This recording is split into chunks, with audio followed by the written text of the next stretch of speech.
বেশ কয়েকদিন যাবৎ আমি ভয়েস ভিডিও আপলোড করছি না, তো ভাবলাম আজকে একটা ভিডিও আপলোড করি 2 দিনের কিছু ক্লিপ নিয়ে। অন্য দিনের তুলনায় আজকে বেশ ঠান্ডা পড়েছে, বাইরে প্রচণ্ড বাতাস। আর এই অতিরিক্ত ঠান্ডার কারণে শরীরের অবস্থা খুব খারাপ যাচ্ছে কয়েকদিন যাবৎ। তো আজকে গিয়েছিলাম গিওমো সুপার শপে বাজার করার জন্য। আজকে সকালবেলা কাজ ছিল, তো কাজ শেষ করে দুপুর 3টার দিকে আমি যাই সুপার শপে। এই গিওমো সুপার শপে হালাল অনেক খাবার পাওয়া যায়, তো ওখান থেকে বোনলেস চিকেনটা নিয়েছি। আর আরেকটা আস্ত চিকেনের প্যাকেট নিয়েছি। আর বাকি কিছু টুকটাক বাজার ছিল, গাজর, শসা, তারপর আলু, এগুলো নিয়েছি। তো সব মিলে অনেক বাজার হয়ে গিয়েছিল। আর মাঝখানে 2 দিন জবে যাই নাই, শরীর বেশি খারাপ ছিল। এত জ্বর আসছে, জ্বরের কারণে একদম ব্রণ বের হয়ে গেছে জ্বরের। তো আর যাই নাই। তো বাসায় বসে একটা কেক বানিয়েছিলাম, ওইটার আর ভিডিও বা ছবি আপলোড করি নাই। এর পরের দিন খাওয়ার সময় একটা ভিডিও করে রেখেছিলাম। আর কালকে বানিয়েছিলাম চটপটি, অনেক দিন হয়ে গিয়েছিল আমি আর চটপটি বানানো হয় নাই, তো কালকে ওইটাও বানিয়েছিলাম।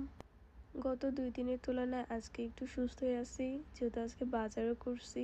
ভাবলাম রাত্রে একটু রান্না করব। আমি সব ধরনের রান্না রাতের বেলাই করি, কারণ দিনের বেলা সুযোগ নাই, স্কুল থাকে, জব। তো সব মিলে দেখা যাবে সন্ধ্যা হয়ে যায় বাসায় আসতে, এই কারণে আমি সব কিছু রাতের বেলা করে রাখি। 2 সপ্তাহের ছুটি পেয়েছি স্কুল থেকে, তারপর সময় ম্যানেজ হয় না। যেমন আজকে সকালবেলা বের হয়েছি, বাসায় আসতে 4:30 বেজে গেছে। শুধু কাজ করছি, এরপর সুপার শপে গেলাম বাজার করতে। বাসায় এসে ঘুমাই পড়ছি।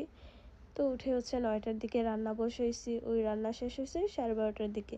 আর এখন বাজে রাত 3টা, আমি ভয়েস অ্যাড করছি ভিডিওতে।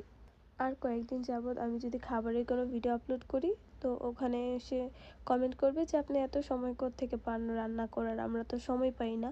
প্রথমত আপনারা 2টা জব করেন, আর আমি করি একটা জব, তাও 3 থেকে 4 ঘন্টা কাজ করি। দিনের বেলা পুরোটা সময় সকাল থেকে সন্ধ্যা পর্যন্ত বাইরে থাকতে হয়, যার কারণে সব ধরনের কাজকর্ম রাতের বেলা কমপ্লিট করতে হয়।